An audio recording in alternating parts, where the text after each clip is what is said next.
Halo para pecandu alur cerita film, balik lagi dengan gua Jack. Di video kali ini gua akan membawakan alur cerita film yang berjudul No Exit 2022. Film ini akan menceritakan kisah seorang wanita pecandu narkoboy yang harus terperangkap di sebuah tempat persinggahan bersama dengan seorang penculik psikopat. Dia terperangkap di sana karena terhambat badai salju pada saat dia ingin menemui ibunya yang sedang sakit parah di kampung halamannya, di mana dia menemukan seorang gadis kecil di salah satu mobil yang juga ikut singgah di sana. Bagaimana dia bisa menyelamatkan dirinya dan si gadis kecil itu? Atau mungkinkah dia tidak selamat?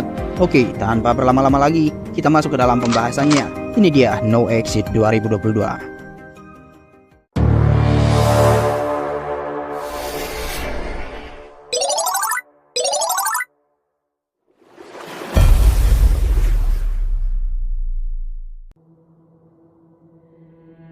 Is there anyone? And every time he gets to the top, and every day, it rolled right back down to... Amen, Jade. Thank you. Di awal cerita, terlihat sekumpulan pecandu narkoboy yang sedang melakukan sesi sharing di sebuah tempat rehabilitasi. Tidak lama kemudian, salah satu dari mereka yang bernama Darby mendapatkan telepon penting dari seseorang.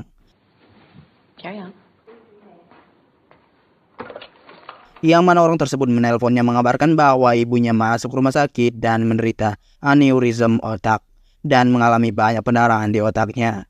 Jadi, dokter akan melakukan operasi pada malam itu juga, yang mana diketahui bahwa Darby sudah lama tidak berkomunikasi dengan saudarinya. Tapi untuk kali ini, si penelpon menyarankannya untuk menghubungi saudarinya tentang hal ini.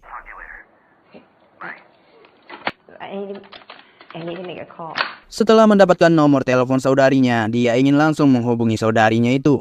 Akan tetapi pihak rehabilitasi tidak mengizinkan hal itu. Karena memang begitulah aturan di sana, di mana mereka tidak bisa melakukan panggilan keluar dari rehabilitasi. Karena tidak mendapatkan izin untuk menggunakan telepon pihak rehabilitasi, Darby pun memutuskan untuk meminjam telepon salah satu pasien yang sepertinya mereka sama sekali tidak dekat. Setelah mendapatkan teleponnya, Darby pun menghubungi saudarinya dan memberitahunya bahwa sekarang dia sedang mengikuti program rehabilitasi dan meminta tolong agar saudarinya menghubungi pihak rehabilitasi agar dia dapat keluar dan menemui ibu mereka. Akan tetapi saudarinya tidak mau mengabulkan permintaan Darby dan menyarankannya agar tetap di sana.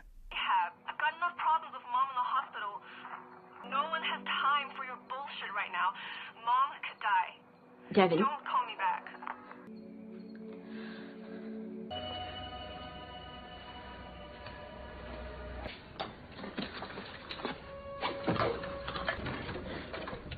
Hey, Mike, could you give me a hand with Susan?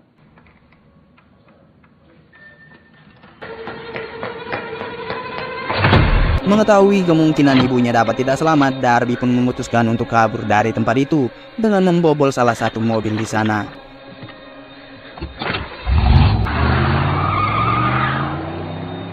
Leave a message. It's me. I'll be in Salt Lake by morning. Weather alert. Incident ahead. This is Devin.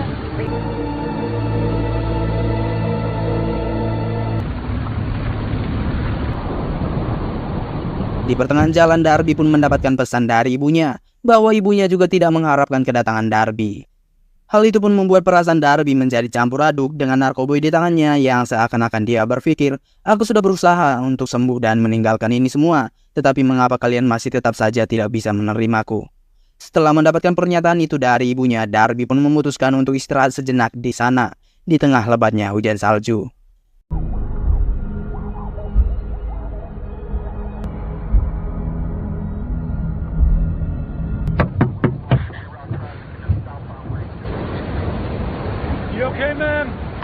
Tidak lama kemudian datang seorang polisi yang menanyakan keadaan Darby, yang mana polisi tersebut mengatakan bahwa Darby tidak dapat beristirahat di sana dan Darby juga tidak dapat melanjutkan perjalanannya karena sebentar lagi badai akan datang dan jalan antar lintas kota juga ditutup, dan menyarankan Darby untuk beristirahat ke pusat pengunjung.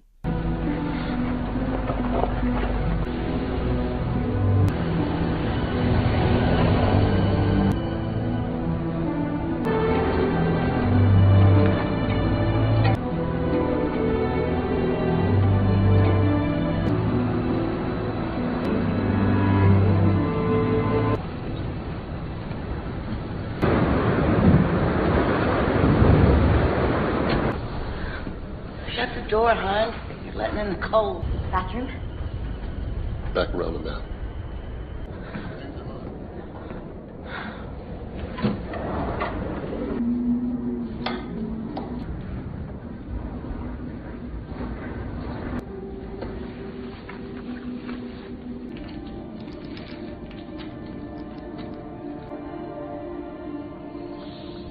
Ternyata setelah sampai di pusat pengunjung, tidak hanya Darby yang berada di sana. Ada 4 orang juga yang sama-sama singgah dan terjebak badai pada malam hari itu.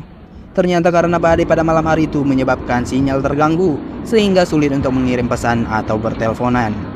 Darby pun mencoba untuk mencari sinyal di luar, akan tetapi tidak lama kemudian dia mendengar suara jeritan yang samar-samar.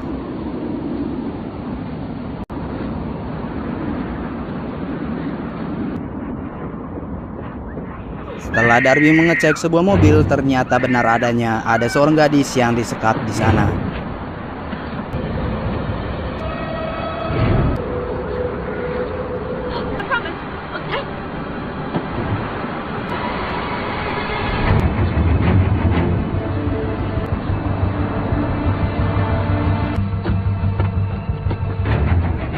Darby pun sedikit syok dan langsung berusaha untuk menghubungi polisi. Akan tetapi karena jaringan yang buruk, hal itu pun menjadi sia-sia. Dikarenakan Darby tidak mengetahui siapa di antara mereka berempat pemilik mobil tersebut, Darby pun harus berhati-hati dengan mereka semua. Leaving already? No,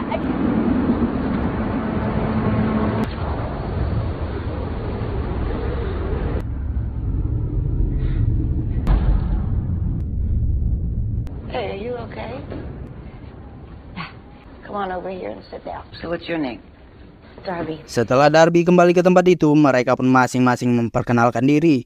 Si wanita ini bernama Sandy dan suaminya yang bernama Ed. Sedangkan pria yang sedikit aneh ini bernama Lars dan pria yang terakhir bernama S. Sandy, Ed, Darby, and Lars. Anybody want to play? I don't gamble.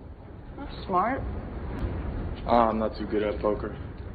Perfect. Untuk mengisi kekosongan, Ed pun mengajak mereka untuk bermain kartu. Akan tetapi tidak satupun dari mereka yang ingin ikut dalam permainan itu. Dan si Lars pun menawarkan agar mereka bermain sebuah permainan kebohongan. Yang mana di antara mereka semua hanya Lars lah yang mengetahui permainan itu.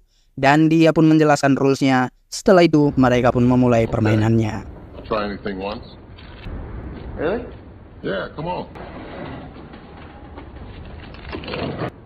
I divide the cards evenly between everyone. Say what it is, but none of us can see it because it's fake low. Please don't. A 2, a 3, or an 8. And all the cards are lying. They're called bullshit. It's a friendly game. Let's keep it that way.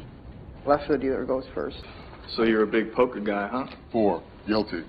Picked it up in the service. Dari permainan ini mereka sedikit mengenal satu sama lain. Di mana di sini diketahui bahwa Ed dahulunya adalah seorang anggota militer. Tepatnya seorang marinir. Secara kebetulan ayah Darby juga adalah seorang militer dan seorang marinir juga. Thank you for your service, really, and then your dad too. Okay. Do you ever kill anyone? Jesus.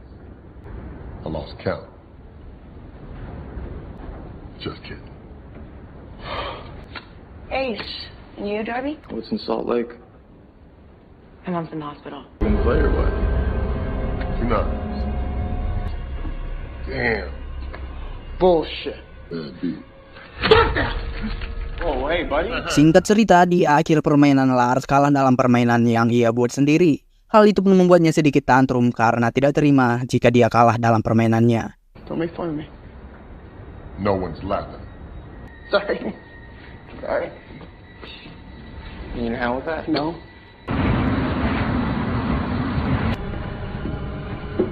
Setelah itu Darby sekali lagi ingin mencoba menghubungi polisi. Akan tetapi tetap tidak bisa dan pesan yang ingin ia kirim pun gagal terkirim.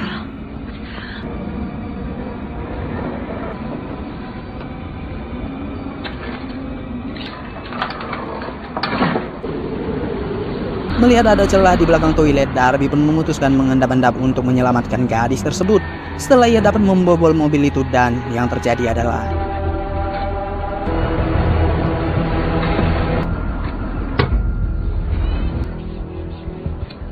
Are you sick?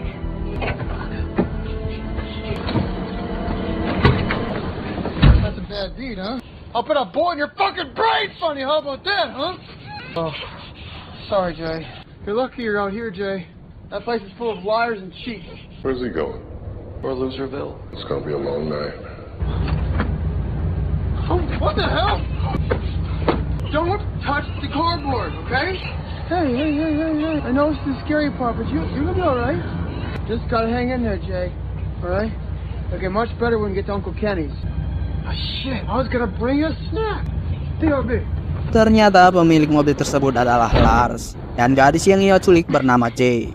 Setelah Lars keluar, Darby pun meyakinkan Jay bahwa dia akan kembali menyelamatkannya dan mencari pertolongan. Tetapi Jay harus bersabar selagi Darby mencari bantuan.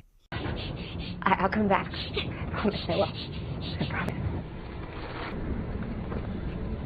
Party in the van? I left my phone out there. I'll be back as soon as I can. Darby pun keluar dari mobil itu sebelum Lars kembali. Setelah Lars kembali, ia pun menyadari bahwa seseorang sudah mengetahui aksi penculikannya dari jejak kaki Darby.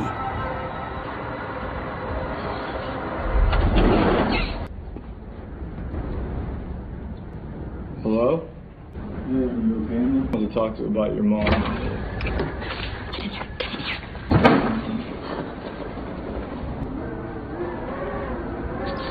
What was going on?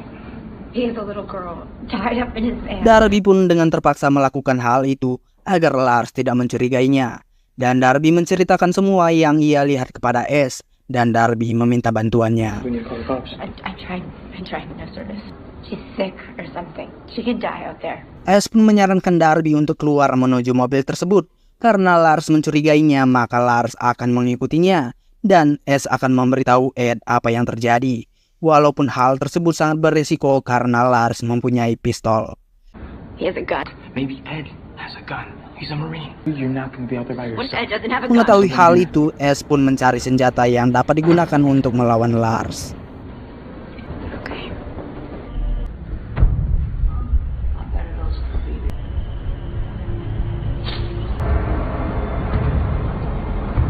Darby pun keluar dan berusaha untuk melepaskan Jay. Akan tetapi ternyata Hey, we're getting you out of here right now. Okay. But where are the men? Men? Who took me? How many men? Two. ternyata Lars berkomplotan dengan S. Dan saran yang diberikan S sebelumnya ternyata usaha S untuk menjebak Darby. Give me the gun. I rigged the safety so it fires like a real gun. Let's go. Keys. Ternyata untung saja Darby sudah keluar dari mobil itu. Dan di sisi lain Ed dengan insting sebagai seorang marinir menyadari sesuatu hal yang tidak beres. Keep fucking quiet. Go around. Everything okay? Yeah. It's all good.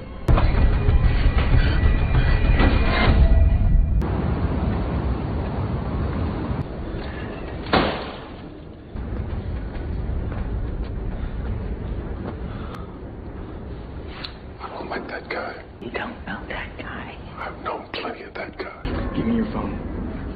Sayangnya Darby tertangkap oleh S. Dan S pun menginterogasi serta mengancam Darby untuk tidak memberitahu siapapun tentang kejadian ini. And she's expecting you at the hospital. Hey! Where's Darby? Darby? I don't know. Be back in a minute. Why'd she kick you out? Drugs. Oh, your dad loved that, huh? He's dead. When he died in the war. He shot himself. Like this? Was it like this? Oh, then it must have been like this. Sementara S sedang mengancam Darby, Ed pun keluar dan berusaha menganalisa dan mengecek apa yang telah terjadi.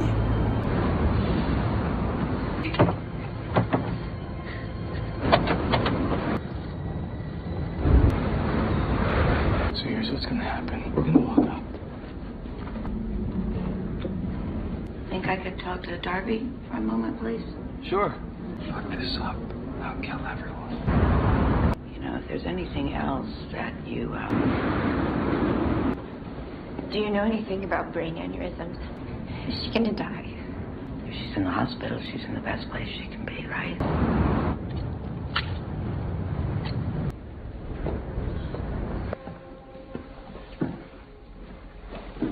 Imagine that kind of pain. Di tengah perbincangan mereka, ternyata Darby melihat Jay sudah keluar dari dalam mobil itu. Hal itu pun membuat Darby ketar-ketir jika Ace dan Lars dapat berbuat di luar batas dan membahayakan nyawa mereka semua. Melihat Lars yang sudah menyadari hal tersebut, Darby berusaha mengambil tindakan dan melakukan sedikit perlawanan. Yeah, you should.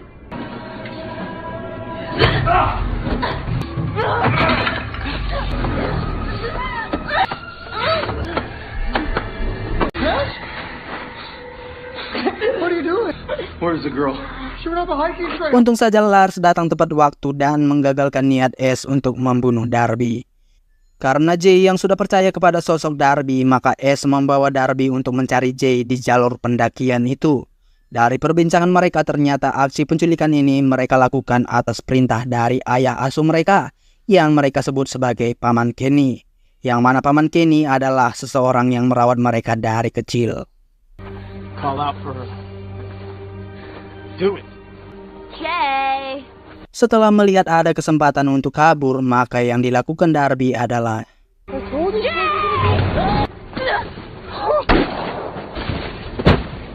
was a gunshot. mendengar suara tembakan itu, Ed pun bergegas untuk memeriksa apa yang telah terjadi. Dan setelah keluar dan memeriksa, Ed pun menemukan Jay yang tengah tak sadarkan diri. He's in a bad way. No.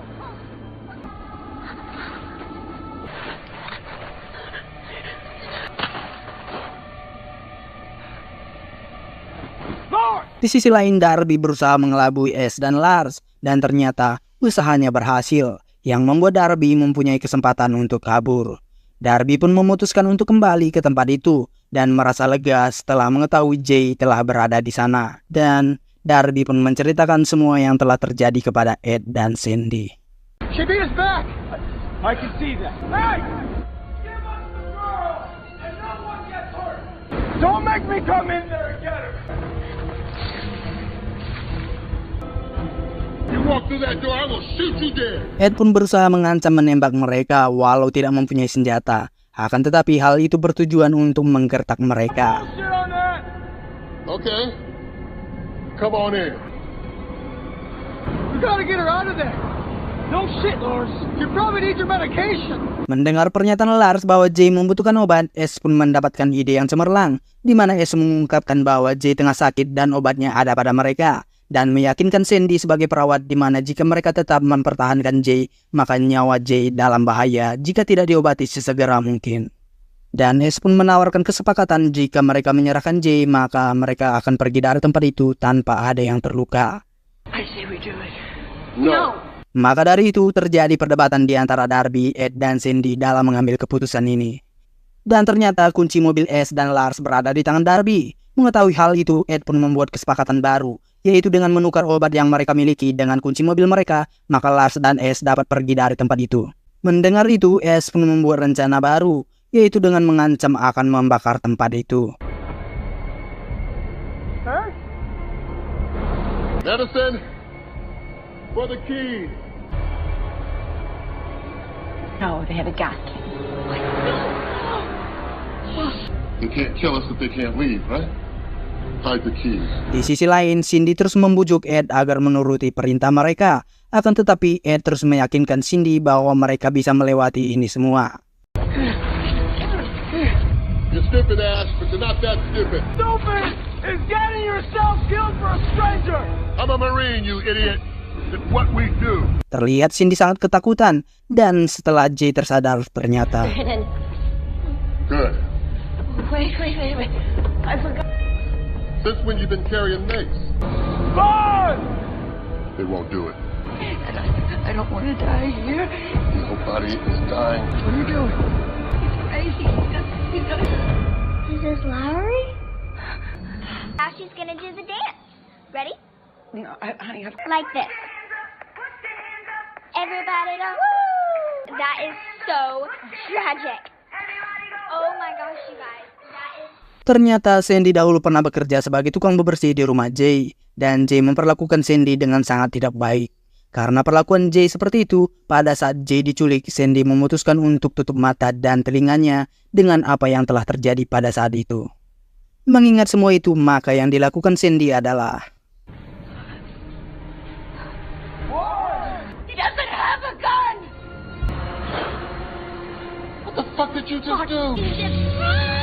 Jesus Christ, Sandy pun mengungkapkan apa yang telah terjadi, di mana tabungan mereka semua telah habis tanpa sepengetahuan Ed, dan dia berusaha mendapatkan uang dengan bekerja di rumah Jay.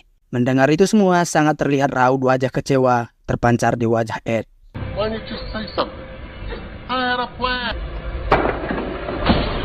Drop it! Drop it! Do it. Stay there! Hurry up, Sandy! You're still gonna ransom her, right? They're never gonna ransom her. Sandy berani melakukan hal konyol tadi karena berpikir bahwa Ash dan Lars akan meminta tebusan kepada orang tua Jay. Dan dugaannya pun salah setelah Darby menjelaskan bahwa mereka tidak akan meminta tebusan, melainkan akan menjual Jay. Whatever you were planning, you could still change your mind. Whatever it is, Jay's parents will triple it. Sandy, this isn't about the fucking money. Shut up! You've got her now, so why don't you just leave? That's a good idea, Sandy. Where did you put the keys? Fuck.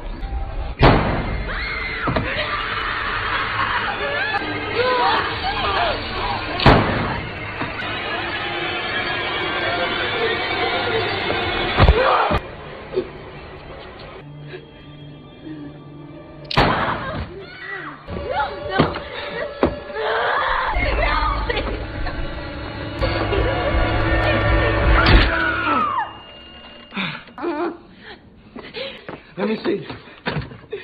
We're gonna wash it out. Okay?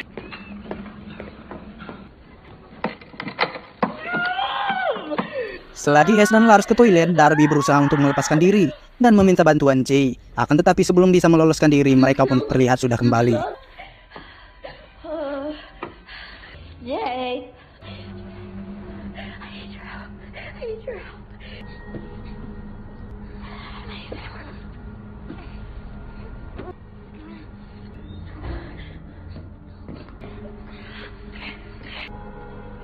Dan tidak lama kemudian, handphone Darby pun mendapatkan pesan yang mengatakan bahwa ibunya telah meninggal. Kabar tersebut pun membuat Darby sangat terpukul.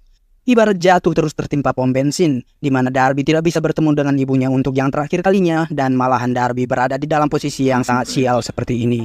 Selain itu juga ternyata pesan Darby sebelumnya sudah terkirim ke pihak kepolisian.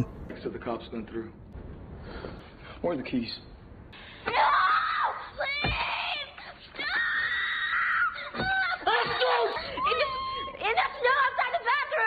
Ternyata walau terlihat sedikit aneh dan melakukan aksi penculikan ini, Lars masih sangat mempunyai jiwa kemanusiaan. Di lain sisi, setelah mendapatkan pesan dari Darby, satu polisi diutus menuju lokasi tersebut.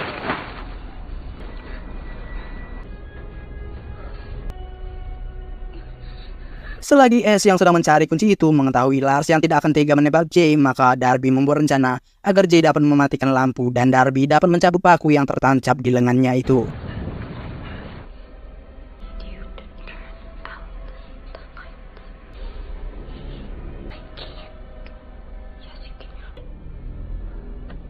Go back now. Jerry, sit down. Lars, that's not who you are. Don't. You're not like him. Shut up. Put the Shut gun up. down, Lars. Okay?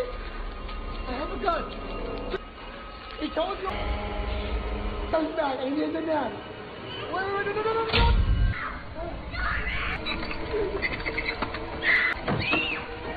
Setelah Darby dapat melepaskan paku itu, maka yang terjadi adalah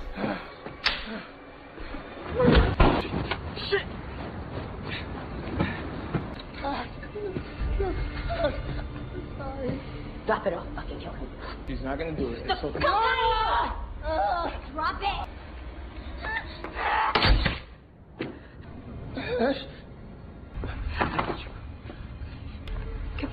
Holy shit. I wanna go home. Go. Go home, okay? Yeah. Yes. Please get out of here. We're gonna go. Lars?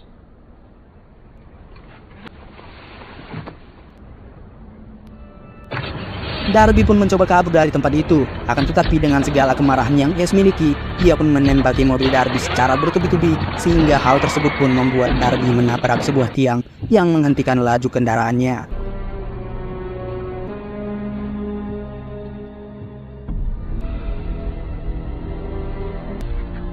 Untuk menghilangkan bukti dengan berat hati, Ace pun memutuskan untuk membakar tempat itu bersama Lars di dalamnya. Di lain sisi, Darby pun sudah sadarkan diri, dan pihak kepolisian pun sudah sampai di tempat itu. Yang sedari awal kita sudah menyadari bahwa Ace dapat memanipulasi keadaan, sehingga yang terjadi adalah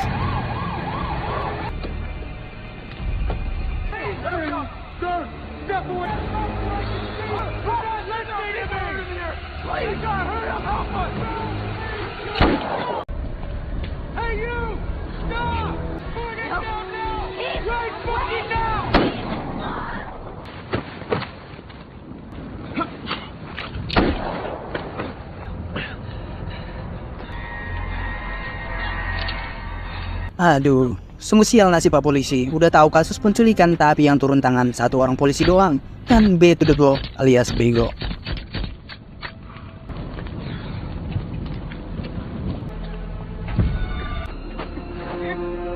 Mommy, how was it again? Was it like this? Was it like this? It was like this.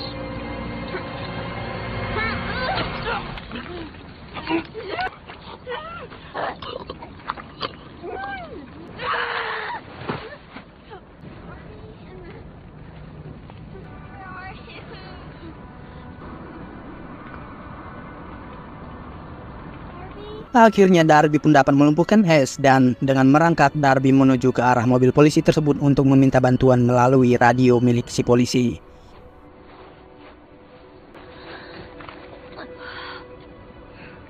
Need help.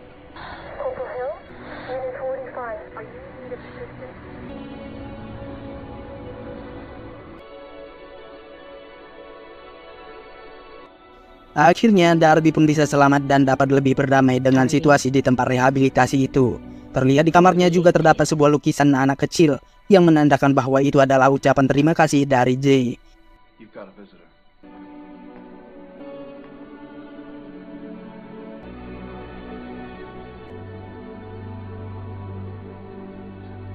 Devin?